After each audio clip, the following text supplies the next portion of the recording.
It's very exciting. I kind of joined the game in March, and the fact that I got to play in every single tournament since then. Played at the qualifying tournament, which was a lot of fun to meet people that I don't normally see. And then now I'm here getting to play with a lot of people I know, some people I haven't really played against before. I think it's going to be an awesome time. For me personally, I'm already happy because I'll get to walk away with a play mat, saying that I came here, which is really cool. Top 3 players, they get to choose between custom art, a likeness, or a inclusion in the lore. I think those are great choices. I think if you're in the top 3, you're going to be happy regardless with those because all 3 of them are pretty awesome. Special Drangel card and the 3 sign cards are pretty cool bonuses as well. It's mixed. I have a deck that I feel is consistent against most decks except maybe one. And I know a lot of people are probably playing that deck today, so I'm a little worried. I've done a lot of practice and self-testing to try and improve my odds against that, but ultimately, it all comes down to, am I going to make mistakes? Is my opponent going to make mistakes? You could lose to a deck that normally you shouldn't lose to simply because you made an error. And so, I'm optimistic. I do think I would love to win, obviously, and I do think I certainly have a chance. Just hoping that I play my best today and don't make any of the errors that I might at just like a normal local tournament. I'm running a unique Shardfolk deck, kind of, that focuses on Sierras. She allows you to attack your opponent's life points directly if all of their creatures are frozen.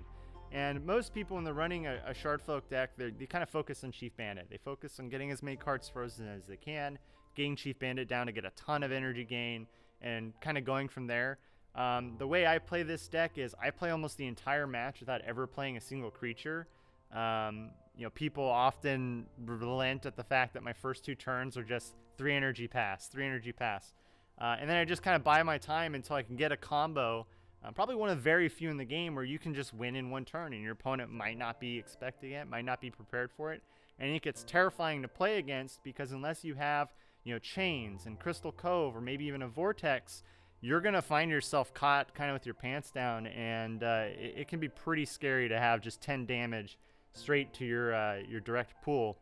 I do also think it's worth noting that in my testing, I've made one change that I think might give me an advantage today. I feel like it was the right decision, and that is I took out Frostbite and Portal Cavern, a card I ran for most of the season, and put in 1 copy of Ethel the Everlasting. And I'm really excited to see what that does for me because throughout all of my games, I'm typically at 1 to 3 life points, and my opponent usually has 10. So it made sense to try to play a card that potentially lets me just jump back up to 10 and absorb another massive blow from my opponent, giving me more time to get my combos. So I'm really excited to see how that plays today and the rest of my deck.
Existence Games!